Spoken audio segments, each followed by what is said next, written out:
마태복음 11장 27절에서 30절까지 말씀입니다.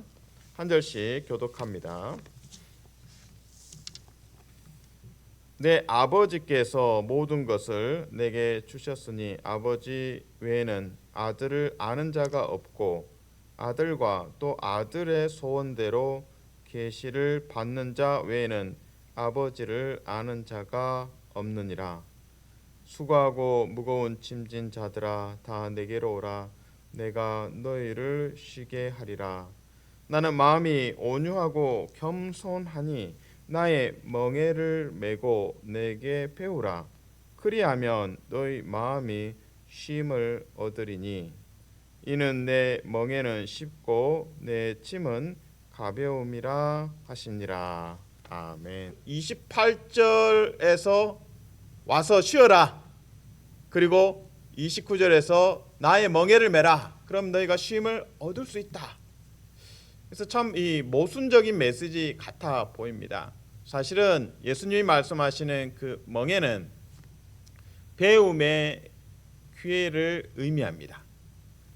당시에 이제 농사를 지을 때 어미소와 새끼소를 같이 결의로 멍에로 연결합니다. 그러면 어미소가 새끼소에게 가르쳐 주는 거죠.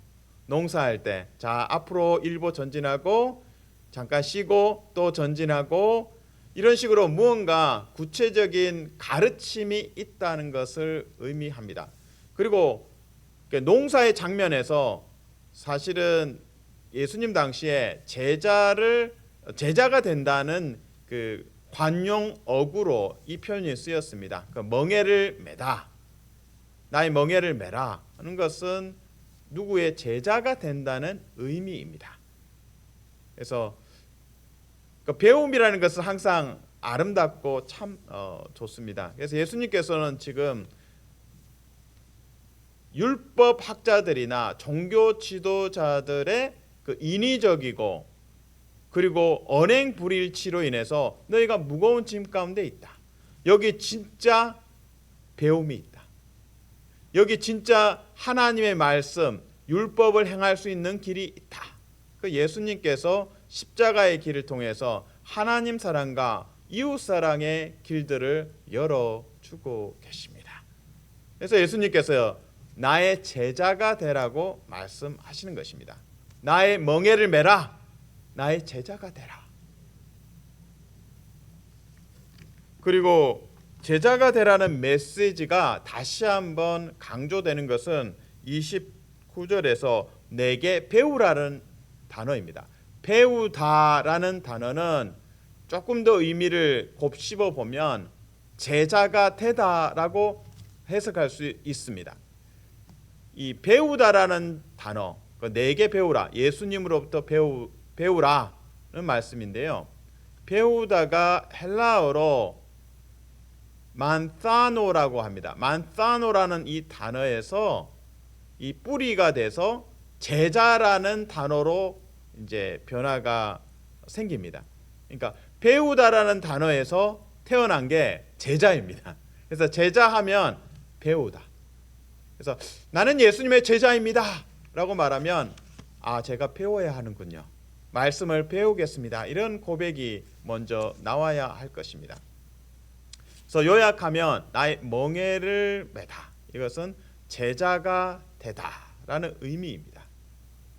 그리고 내게 배우라. 이것도 제자가 되라의 메시지로 연결할 수 있습니다. 조금 더 이제 숲을 보듯이 뒤로 물러나서 보면 오늘 본문은 이제 11장이죠. 근데 10장 바로 앞장을 보면 10장 마태복음 10장 1절에서 예수님께서 제자들을 부르시는 장면이 나옵니다. 그리고 10장 2절에서는 12제자의 명단이 한 명씩 제시되고 있습니다. 그리고 11장 1절에서는 예수님께서 제자들을 이제 말씀하신 것을 마치고 그리고 여러 동네에서 가르치시며 전도하시려고 이제 출발하시는 장면이 그려져 있습니다. 그러니까 10장과 11장의 핵심적인 내용은 제자입니다. 제자를 부르시는 예수님 10장에서 등장하고요. 그리고 명단도 제자들의 명단도 등장합니다. 그리고 11장 1절에서 제자들에게 말씀하시고 그리고 먼저 본이 되시는, 그러니까 종교 지도자들은 말만 하고 행함이 없죠. 근데 예수님은 그들과 달리 종교 지도자들과 달리 말씀하시고 행하십니다. 흥미로운 점은 마태복음 11장에 세례 요한에 대한 자세한 내용이 언급되고 있습니다. 그래서 이제 세례 요한이 감옥에 갇혀 있는 상황에서 세례 요한 자신의 제자들을 예수님께 보냅니다. 그리고 예수님, 당신이 우리가 그렇게 기다렸던 바로 메시아이십니까? 그래서 예수님께서 와서 봐라. 눈먼 자가 눈을 뜨지 않느냐, 안전뱅이가 일어나지 않느냐, 이사야서 말씀이 성취되고 있다. 다시 말해서 나는 메시아다. 그래서 요한의 제자들이 요한에게 찾아가서, 감옥에 있는 요한에게 찾아가서 이제 보고를 하게 됩니다. 우리는 요한이 감옥에 갇혔고 이후에 또한 순교의 자리에 이르게 됨을 압니다. 자, 그러면 우리는 질문을 하게 되죠. 세례 요한의 제자들은 어떻게 됩니까?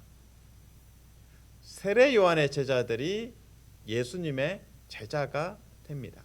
어떤 면에서는 무거운 짐진 자가 다 구체적으로는 세례 요한의 제자들처럼 교회의 그들의 리더 세례 요한을 잃었고, 어떤 면에서는 갈 바를 알지 못하는 그들의 특정한 상황들을 연결할 수도 있겠습니다. 그래서 세례 요한의 제자들이 짐진 자들이고 그들을 예수님께서 초대하시며 세례 요한의 제자들이 예수님의 제자가 되도록 또한 초대를 하십니다. 자, 그러면 우리는 또 한번 장벽을 만납니다. 제자가 되는 것은 사실은 예수님처럼 세상의 미움과 박해를 받는 것입니다. 구체적으로 마태복음 11장에서 종교 지도자들은 세례 요한을 비난하고 예수님을 비난합니다. 세례 요한은 조금 금욕적인 삶을 살았습니다. 그래서 종교 지도자들이 세례 요한을 비난하면서 요한은 귀신 들렸다. 그리고 예수님에 대해서는 많이 먹고 요한과는 달리, 세례 요한과 달리 먹고 포도주도 마시고 또 세리와 창녀들, 죄인들과 교제하신다. 그러면서 예수님은 식탐이 있다. 알코올 중독자다. 포도주 좋아한다. 이런 식으로 종교 지도자들이 예수님을 비난했습니다. 세례 요한을 비난하고 예수님을 종교 지도자들이 비난합니다. 이러한 행동이 사실은 신성모독이죠. 천국 복음, 예수님이 전하고 세례 요한이 전했던 천국 복음의 길을 회방하고 천국 문을 잠궈버리는 그 역할들을 종교 지도자들이 하고 있습니다. 이 안타까운 상황 속에서 이 안타까운 상황 자체를 바라보고 있고 고통받는 모든 제자도 그렇고 성도도 그렇고 사람들이 다 무거운 짐진 자들입니다. 그래서 예수님께서 말씀 가운데 들어오라고 초대하십니다. 물론 이제 마태복음의 상황 속에서는 이 글을 읽는 독자의 경우에는 예수님은 이미 승천하시고 그들 곁에 없습니다. 그러나 그들은 예수 그리스도의 말씀이 있습니다. 그 말씀이 멍에가 되고 그 말씀이 생명줄이 되고 그 말씀이 안전벨트가 되고 생명벨트가 될 것입니다. 마태복음 10장에서는 예수님의 제자들이 등장합니다. 마태복음 11장에서는 세례 요한의 제자들이 등장합니다. 마태복음 11장의 마지막에서는 세례 요한의 제자도 예수님의 제자가 되는 그 길을 예수님께서 열어주시고 초대하십니다. 마태복음 12장의 마지막에 가면 우리는 이 질문을 하게 됩니다. 정말 제자가 되고 예수님의 제자가 되는 것이 쉼을 얻는 거 맞습니까? 아니, 제자들의 삶도 그러하고 예수님의 삶도 그러하고 핍박에 노출되고 실제로 순교자들이 계속 이어졌는데, 아니 그게 무슨 쉼과 연결이 됩니까? 여기서 쉼이라는 것은 우리가 호텔이나 뭐 하와이나 이런 휴양지 가서 쉬는 그 쉼도 의미할 수 있겠지만, 더 본질적인 쉼, 바로 안식이죠. 하나님과의 관계, 죄의 문제가 해결받고 하나님과 친밀감을 회복하고 하나님을 아바 아버지라 부를 수 있는, 그것이 진정한 쉼이고 안식이고 휴식이고 샬롬입니다. 평안입니다. 그래서 마태복음 12장의 마지막 절에서는 예수님께서 제자들을 가리키면서 말씀하십니다. 이들이 나의 어머니고 나의 형제다, 나의 자매다. 예수님의 가족에 대해서, 하나님 나라의 가족에 대해서 예수님은 설명하십니다. 바꿔 말하면 제자들을 향해서 하나님의 뜻대로 행하는 자가 하나님의 자녀다, 하나님의 가족이다. 이 속에서 우리는 쉼을 누립니다. 종은 주인을 만날 때 두려움이 있습니다. 주인과 종의 관계는 정말 가혹합니다. 그래서 구약의 율법에 묶여 있다면 하나님에 대해서 두려움만 갖고 있고 공포만 갖고 있을 상황들이 있죠. 그러나 마태복음 12장을 통해서 예수님의 제자가 되고 예수님의 멍에를 매면 하나님을 아바 아버지라 부를 수 있습니다. 마태복음 12장입니다. 49절 50절을 읽어드립니다. 손을 내밀어 제자들을 가리켜 이르시되, 예수님께서 말씀하십니다. 나의 어머니와 나의 동생들을 보라. 50절 누구든지, 모든 사람, everybody, 누구든지 하늘에 계신 내 아버지의 뜻대로 하는 자가 내 형제요 자매요 어머니이니라 하시더라. 종은 주인의 집에 있으면 불안하고 쉼을 누리지 못합니다. 그러나 자녀는 아버지의 집에서, 하나님 나라에서 참된 평안과 참된 쉼을 누릴 수 있습니다.